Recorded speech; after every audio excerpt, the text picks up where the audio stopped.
নমস্কার বন্ধুরা, চিরন্তনী ইউটিউব চ্যানেলে সকলকে স্বাগত।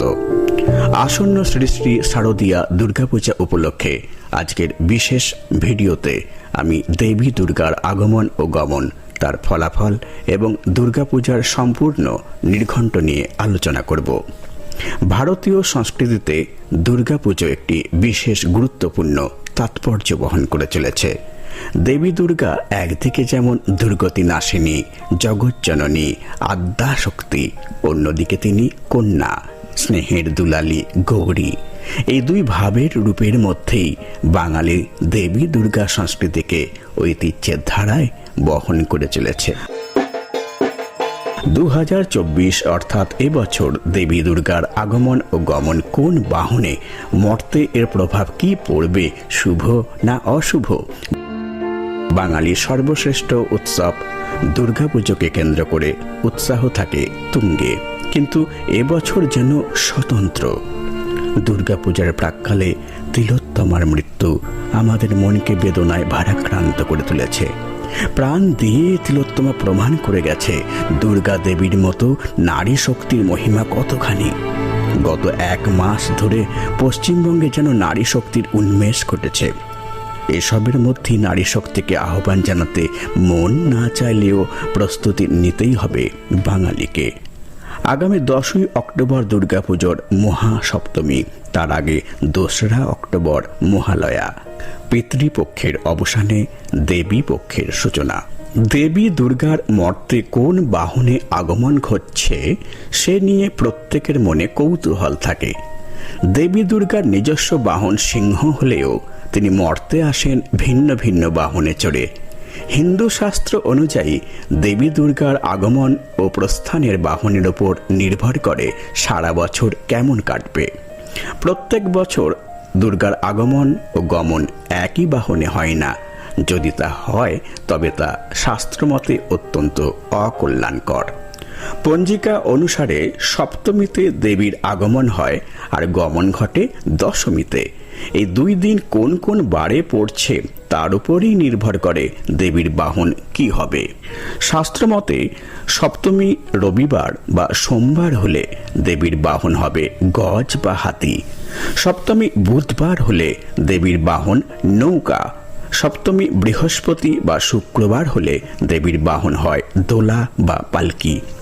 সপ্তমী শনি বা মঙ্গলবার হলে দেবীর বাহন হয় ঘটক বা ঘোড়া।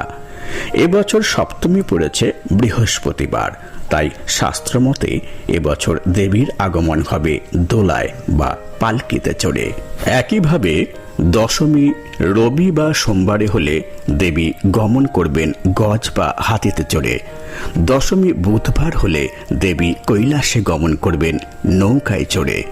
দশমী বৃহস্পতি বা শুক্রবার হলে দেবী গমন করবেন দোলা বা পালকিতে চড়ে। আর দশমী শনি বা মঙ্গলবার হলে দেবী গমন করবেন ঘটক বা ঘোড়াতে চড়ে। 13ই অক্টোবর রবিবার দশমী, তাই দেবী দুর্গা পুত্রকন্যা সহ কৈলাসে ফিরে যাবেন গজ বা হাতিতে আরোহণ করে। দেবীর আগমন ও গমনে কি প্রভাব মর্তলোকে এবছরে পড়বে? শাস্ত্র অনুযায়ী দুর্গা যদি পালকিতে চড়ে আসেন তার ফল হল দোলায়াং মকরং ভাবে, অর্থাৎ ভূমিকম্প, খরা, যুদ্ধ, মহামারী, অতিমৃত্যু। দেবী কৈলাসে ফিরবেন গজ বা হাতিতে। শাস্ত্রমতে এর ফল গজে চ জলদা দেবী শস্যপূর্ণা বসুন্ধরা। পৃথিবী সুখ শান্তিতে ভরে উঠবে। গজ বা হাতিতে গমন অত্যন্ত শুভ।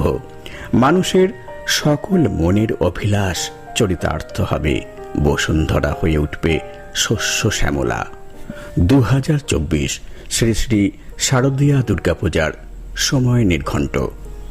মহালয়া 2রা অক্টোবর বুধবার। অমাবস্যা শুরু হবে 14 আশ্বিন ইংরেজি 1 অক্টোবর মঙ্গলবার রাত্রি 9টা 6 মিনিটে। অমাবস্যার সমাপ্তি ঘটবে 15 আশ্বিন ইংরেজির 2রা অক্টোবর বুধবার রাত্রি 11টা 7 মিনিটে। মহাপঞ্চমী 21 আশ্বিন ইংরেজির 8ই অক্টোবর মঙ্গলবার। পঞ্চমী থাকবে দিবা ঘ 7টা 9 মিনিট পর্যন্ত। সন্ধ্যাকালে শ্রী শ্রী শারদীয়া দুর্গাদেবীর বোধন। মহাষষ্ঠী 22শে আশ্বিন ইংরেজি 9 অক্টোবর বুধবার ষষ্ঠী থাকবে দিবাঘ 7:32 পর্যন্ত। দিবাঘ 7:32 মধ্যে শ্রী শ্রী শারদীয়া দুর্গাদেবীর ষষ্ঠাদি কল্পারম্ভ ও ষষ্ঠী বিহিত পূজা প্রশস্তা। সন্ধ্যাকালে দেবীর আমন্ত্রণ ও অধিবাস। মহাসপ্তমী 23শে আশ্বিন ইংরেজি 10 অক্টোবর বৃহস্পতিবার। সপ্তমী থাকবে দিবাঘ 7:25 পর্যন্ত। এই সময়ের মধ্যে নবপত্রিকা প্রবেশ, স্থাপন, সপ্তমাদি কল্পারম্ভ ও সপ্তমী বিহিত পূজা প্রশস্তা। মহা অষ্টমী 24শে আশ্বিন ইংরেজি 11 অক্টোবর শুক্রবার। মহাষ্টমী থাকবে দিবাঘ 6:48 পর্যন্ত।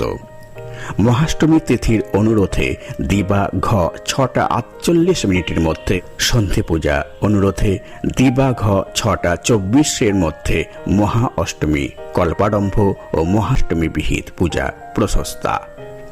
সন্ধি পূজা দিবাঘ 6:24 গতে 7:12 মধ্যে সন্ধি পূজা। দিবাঘ 6:24 গতে সন্ধি পূজা আরম্ভ। দিবাঘ 6:48 গতে বলিদান। দিবাঘ 7:12 মধ্যে সন্ধি পূজা সমাপন। মহানবমী ও মহাদশমী 25শে আশ্বিন ইংরেজি 12 অক্টোবর শনিবার। মহানবমী প্রাতঃ ঘ 5:44 পর্যন্ত। পরে দশমী শেষ রাত্রি ঘ 4:14 পর্যন্ত। সকলের দুর্গাপূজা ভালোভাবে কাটুক, আনন্দে কাটুক এই কামনা করি। আমার এই ভিডিও ভালো লাগলে প্লিজ লাইক করবেন, শেয়ার করবেন এবং পরের ভিডিওগুলি যাতে শীঘ্র দেখতে পান সেই জন্য চ্যানেলটিকে সাবস্ক্রাইব করবেন। ভালো থাকবেন, সুস্থ থাকবেন। আজ এই পর্যন্ত, দেখা হবে পরের ভিডিওতে। ধন্যবাদ।